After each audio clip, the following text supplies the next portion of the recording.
Imagine hearing about a discovery, something so huge it could actually, shake up everything we thought we knew about global resources and even Earth history. It sounds dramatic, but that's pretty much what's happened. Yeah, out in Western Australia, they've found what looks like the largest iron ore deposit ever recorded. We're talking 55 billion metric tons. An almost unbelievable number.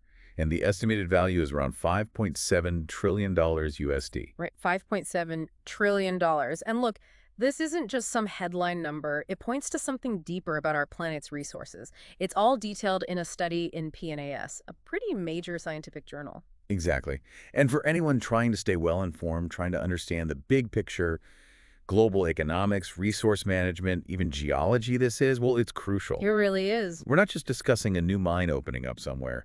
This could genuinely recalibrate global industries, and it gives us a much clearer window into Earth's ancient past. So that's our mission for this deep dive, Right. to unpack what this huge discovery really means. Yes, pull out the key insights. Explain why it matters to you, the listener, without getting lost in, excessive jargon. We're drawing mainly from that PNAS scientific publication. Okay, let's dive in. That number, first 55 billion metric tons, $5.7 trillion. Yeah. It's just vast. How does this compare to other big deposits we know about? That's for scale. That's a really important question for context. Think about places like the Kursk magnetic anomaly in Russia. Historically, that was seen as, a giant. Right. This Western Australian find just dwarfs it significantly. It basically forces us to rethink the upper limits of how much mineral wealth can actually be concentrated in one spot on Earth. Wow. So it's not just another big find, it's redefining the scale itself. But the story gets even more interesting, doesn't it? Because finding this has actually made scientists revise some core ideas about how these things form in the first place. Absolutely. This is where it gets really fascinating from the scientific standpoint. The research shows these iron formations in the Hammersley region are about 1.4 billion years old. 1.4 billion, but I thought the accepted age was much older. That's the key revision. Previously, the consensus was around 2.2 billion years. This new dating changes things significantly. How did they arrive at this new date? They used very advanced uranium-lead isotope dating techniques. Essentially, certain elements like uranium decay into lead over vast timescales at a predictable rate.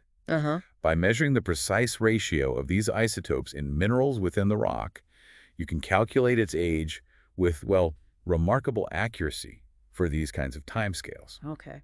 And why is that revised date so important? Because it challenges the long-held theory that these massive iron deposits only form because of something called the Great Oxygenation Event. Right, that period way back when oxygen levels spiked in the atmosphere and oceans, causing dissolved iron to precipitate out. Precisely. That was the dominant explanation.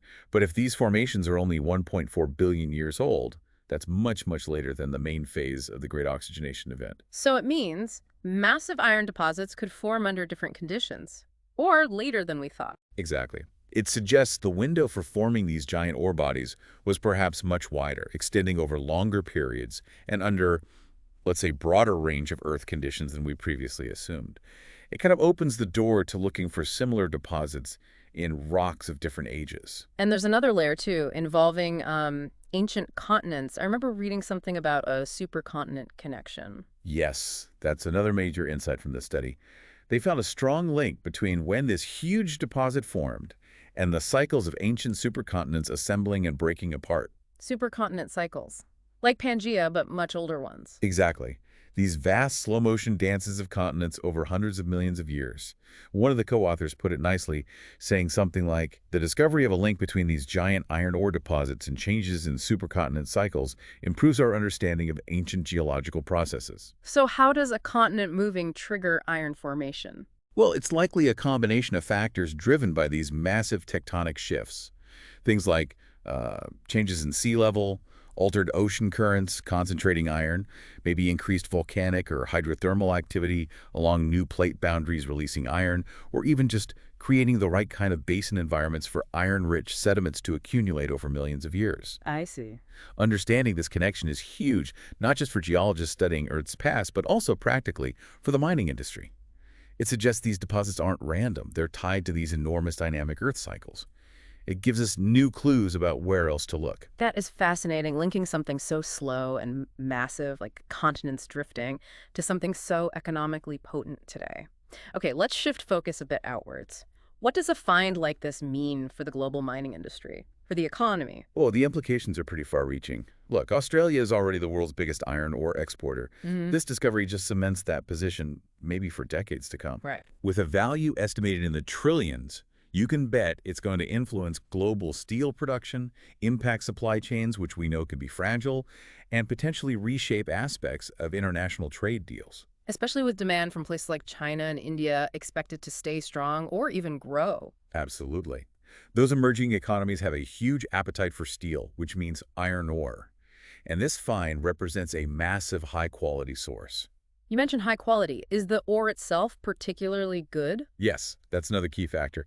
The reports mention the original iron content was around 30%, but geological processes over time have enriched it, pushing it over 60% in many areas today. Wow, that's very rich. Extremely rich. That makes it much more economical to mine and process.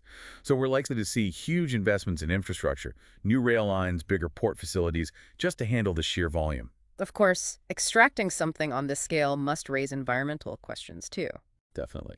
Large-scale mining always comes with environmental challenges.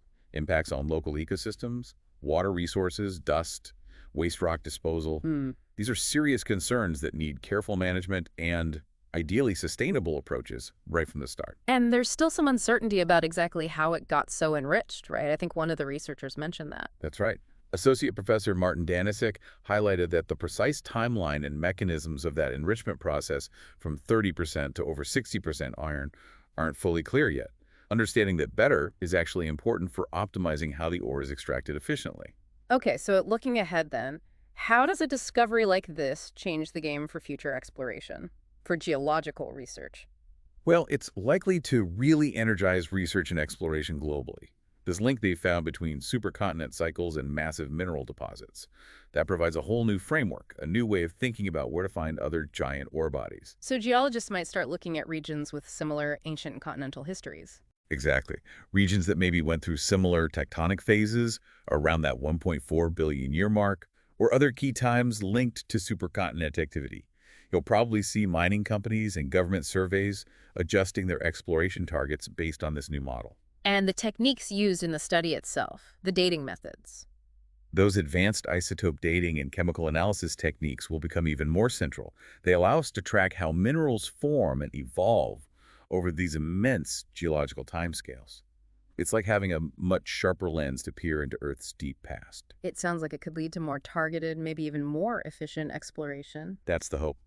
If we better understand the specific conditions and processes that create these super-rich deposits, we might be able to find them more effectively, perhaps reducing the footprint of exploration and eventually extraction. It helps minimize waste and environmental impact if you know exactly where and what you're looking for. So it contributes to basic science too, understanding Earth's history. Absolutely. It adds a major piece to the puzzle of Earth's tectonic evolution and how mineral resources are generated, and the fact that it challenges older assumptions. That just underscores that geology is a dynamic field. Our understanding is constantly evolving as we get new data and better tools. It really feels like this could be the start of something new in mineral exploration, driven by better science and tech. It certainly has that potential. Okay, so let's try to distill this for you, the listener. The key things to take away are, first, the incredible scale of this discovery in Western Australia. Second, the science, how it revises our understanding of iron ore formation, linking it to these ancient supercontinent cycles, which is, frankly, mind-blowing. And third, the huge potential implications for the global economy, for steel, for trade, and for how we search for resources in the future. Precisely. And if you happen to be preparing for exams like the UPSC, you can see how this connects so many dots. Economic geography, absolutely. Global trade patterns. But also science and tech, the dating methods, understanding Earth systems. It's a great example of how these fields overlap. It really is. And it leaves us with a big question to ponder, doesn't it? When you find something this valuable, this enormous, how might that shift economic power globally? Or even geopolitical influence down the line? That's a crucial long-term question. And maybe just as important, as we all think more about sustainability, how can the knowledge gained here help us extract resources more responsibly in the future? Definitely some food for thought there. Indeed. Big questions about resource management and our planet's future. We really hope this deep dive gave you a clearer picture of this massive discovery and why it matters. If you found this useful, maybe for staying informed or for your studies, do consider liking and subscribing for more discussions like this. And please, leave a comment if you have more questions. We do try to read them. The main source for today's discussion was the study published in PNAS, and we also drew some context from IDR.